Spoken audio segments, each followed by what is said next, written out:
The Confiscation Act of 1861 was an act of Congress during the early months of the American Civil War, permitting court proceedings for confiscation of any of property being used to support the Confederate independence effort, including slaves.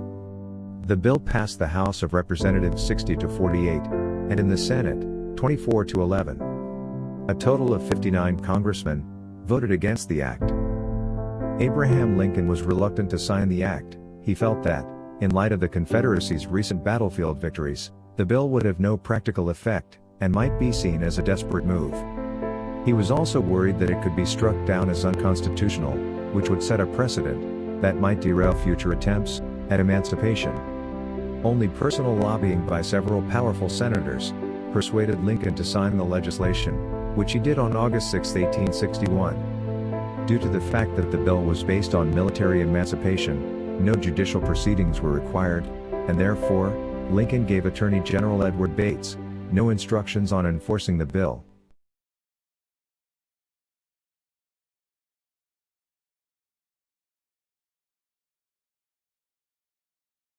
Hello, my name is David Hunter. I was born on July 21, 1802, and I lived until February 2, 1886.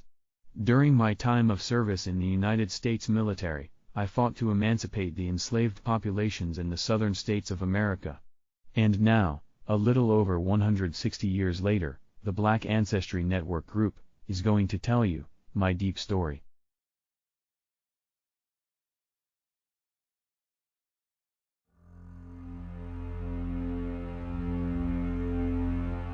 General David Hunter was born on July 21, 1802 and died on February 2, 1886. Hunter was an American officer. He served as a Union general during the American Civil War.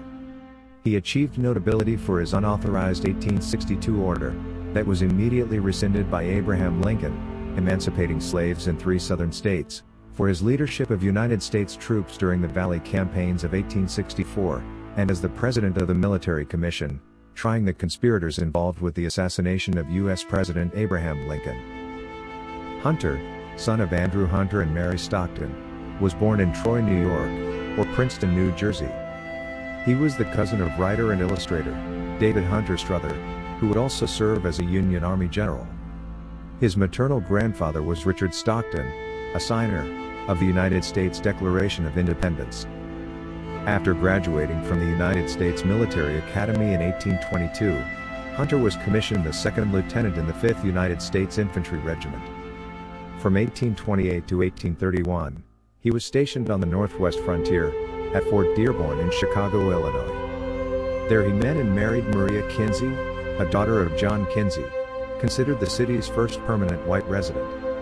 He served in the infantry for 11 years, and was promoted to captain of the 1st United States Dragoons in 1833. He resigned from the Army in July of 1836, and moved to Illinois, where he worked as a real estate agent or speculator.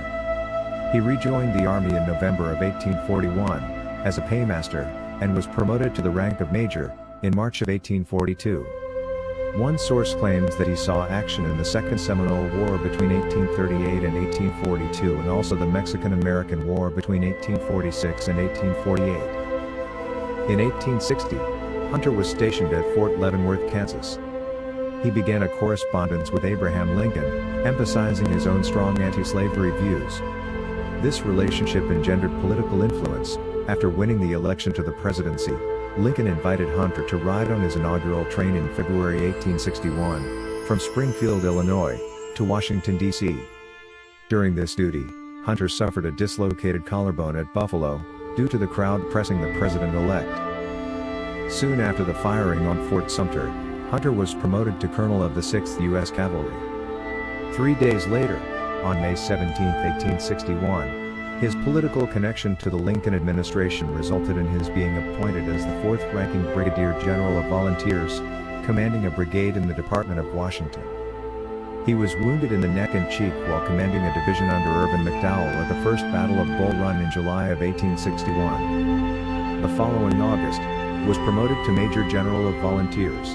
He served as a division commander in the Western Army under Major General John C. Frémont, and was appointed as commander of the Western Department on November 2, 1861, after Frémont was relieved of command, due to his attempt to emancipate the slaves of rebellious slaveholders.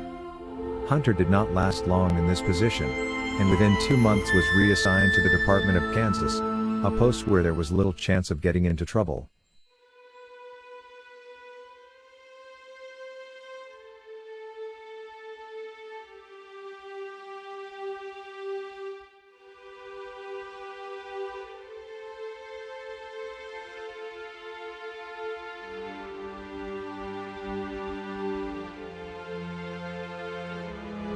He did not accept his exile gracefully and wrote a series of fulminating protest letters to the president, who finally gave in to his complaints. In March 1862, Hunter was transferred again to command the Department of the South, and the X-Corps. Hunter served as president of the court-martial of Major General Fitz John Porter. He was convicted for his actions at the Second Battle of Bull Run, but was exonerated by an 1878 Board of Officers. He also was assigned to the committee that investigated the loss of Harper's Ferry in the Maryland campaign. He served briefly as the Assistant Inspector General of the Department of the Gulf. Hunter was a strong advocate of arming black men as soldiers for the Union cause.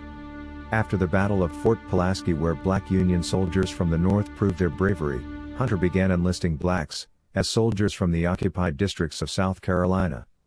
He formed the first such Union Army regiment, the 1st South Carolina, all of African descent. He was initially ordered to disband it, but eventually got approval from the abolitionist-controlled Congress for his actions. He caused a second controversy, by issuing an order emancipating the enslaved blacks in Georgia, South Carolina, and in Florida. The 3 states of Georgia, Florida, and South Carolina, comprised of the Military Department of the South, having deliberately declared themselves no longer under the protection of the United States of America, and having taken up arms against the United States, it became a military necessity to declare them under martial law. This was accordingly done on the 25th day of April 1862. Slavery, and martial law, in a free country, are altogether incompatible. The persons in the 3 states of Georgia, Florida, and South Carolina, heretofore held as slaves, are therefore declared forever free.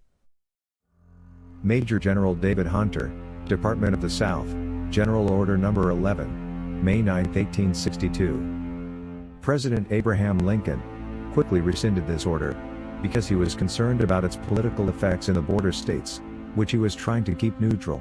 Leaders advocated instead for a gradual emancipation, with compensation for slaveholders, despite Lincoln's concerns that immediate emancipation in the South might drive some slave-holding Unionists to support the Confederacy. The national mood was quickly moving against slavery, especially within the Army. The President and Congress had already enacted several laws during the war to severely restrict the institution of slavery, beginning with the first Confiscation Act in August 1861, and culminating in Lincoln's own Emancipation Proclamation, issued in September 1862, and was to take effect on January 1, 1863. Concerned Confederate slaveholders had worried since before the war started that its eventual goal would become the abolition of slavery, and they reacted strongly to the Union effort to emancipate Confederate slaves. Confederate President Jefferson Davis issued orders to the Confederate Army that Hunter was to be considered a felon, and he is to be executed if captured. Undeterred by the President's reluctance and intent on extending American freedom to potential black soldiers, Hunter again flouted orders from the federal government. He enlisted ex-slaves as soldiers in South Carolina without permission. I reply that no regiment of fugitive slaves has been, or is being organized in this department. There is, however, a fine regiment of persons whose late masters are fugitive rebels, men who everywhere fly before the appearance of the national flag, leaving their servants behind them, to shift as best they can for themselves. So far, indeed, are the loyal persons composing this regiment, from seeking to avoid the presence of their late owners, that they are now, one and all, working with remarkable industry, to place themselves in a position to go in full and effective pursuit of their fugacious and traitorous proprietors. The instructions given to Brigadier General Thomas Sherman, by the Honorable Simon Cameron, late Secretary of War, and turned over to me by succession for my guidance, do distinctly authorize me to employ all loyal persons offering their services in defense of the Union, and for the suppression of this rebellion in any manner I might see fit. In conclusion, I would say it is my hope, there appears no possibility of other reinforcements owing to the exigencies of the campaign in the peninsula, to have organized by the end of next fall, and to be able to present to the government from 48 to 50,000 of these hardy and devoted soldiers. The War Department eventually forced Hunter to abandon this scheme, but the government nonetheless soon took action to expand the enlistment of black men as military laborers. Congress approved the Confiscation Act of 1862, which effectively freed all enslaved blacks, working within the armed forces by forbidding Union soldiers to aid in the return of fugitive slaves. In 1863, Hunter wrote a letter to Confederate President Jefferson Davis, protesting against the Confederate Army's brutal mistreatment of captured black U.S. soldiers. He attacked the Confederates' claims of fighting for freedom. Hunter listed the abuses they committed against human beings being held in slavery. You say you are fighting for liberty. Yes, you are fighting for liberty, liberty to keep 4 millions of your fellow beings in ignorance and degradation, liberty to separate parents and children, husband and wife, brother and sister.